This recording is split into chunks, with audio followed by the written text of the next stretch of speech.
आई राजा उदो उदो. आता कळलंच असेल ना मंडळी, मी तुम्हाला कुणाबद्दल बोलते ते. हीच जगज्जननी अंबाबाई. कोल्हापूरची काय, तुळजाभवानी काय, पण सगळ्या देवींची रूपं एकच. प्रत्येक वेळी आपली आई नाही का, कधी रागावली तर ती आपल्याला रागीट वाटते. तसंच आहे, प्रत्येक वेळेला आपल्याबरोबर सावलीसारखी राहणारी, आपलं रक्षण करणारी. जर आपलं ती इथून तिथून रक्षण करत असेल, आपल्या नसानसात रोमारोमात प्रत्येक वेळी जर तिचं नावच येत असेल ना, प्रत्येक संकटात वाचवणारी, तर तिच्यासाठी एक दिवस वाया घालवायला काय हरकत आहे. आणि एवढं करून पण आईचे उपकार कधी फिटतच नाहीत हो. पण त्यातून पण थोडासा करायचा प्रयत्न म्हणून. आणि त्यातनं पण एक असं होतं की मैत्रिणी वगैरे काय माणसातच देव शोधायला जायचं आणि थोडा वेळ त्या रूपानं आपण त्यांची पूजा करायची. त्यातूनच काय होतं, हल्लीच्या मुलींना पण हे आपण शिकवलं जातं. पुढच्या पिढीला पण थोडंसं त्यातली माहिती होती. मग आपली संस्कृती जपण्याचा पण आपण थोडीशी प्रयत्न करतो. तर आपण पाहू थोडक्यात पण तुळजाभवानीची कहाणी.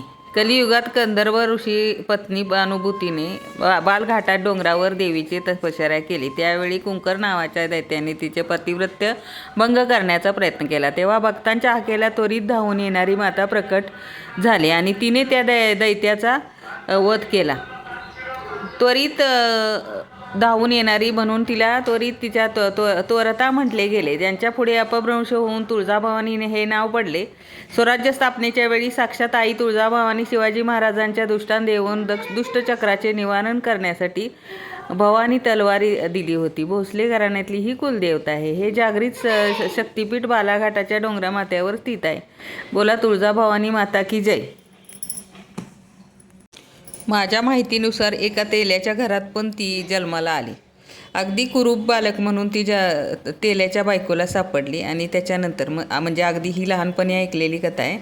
आणि त्याच्यानंतर मग ते तेल्याच्या घरी जन्म घेतल्यावर त्यांना मूलबाळ नव्हतं. त्यामुळं त्यांनी तिची जोपासना केली आणि त्याच्यानंतर त्यांचा घराचा उद्धार झाला. ह्यासाठी तिनं त्यांना आशीर्वाद दिला. अजून पण कधीतरी तो जो छबिना निघतो वगैरे काय, दसऱ्यात तिचा उत्सव होतो, त्या वेळेला तेल्याच्या घरातून तिच्यासाठी एक पलंग दिला जातो.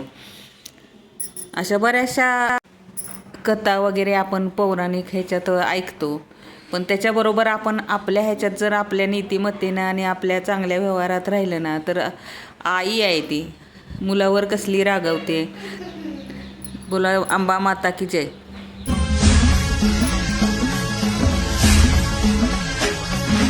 उरात पेटला वनवाई झाला सत्वर धाव ग आई.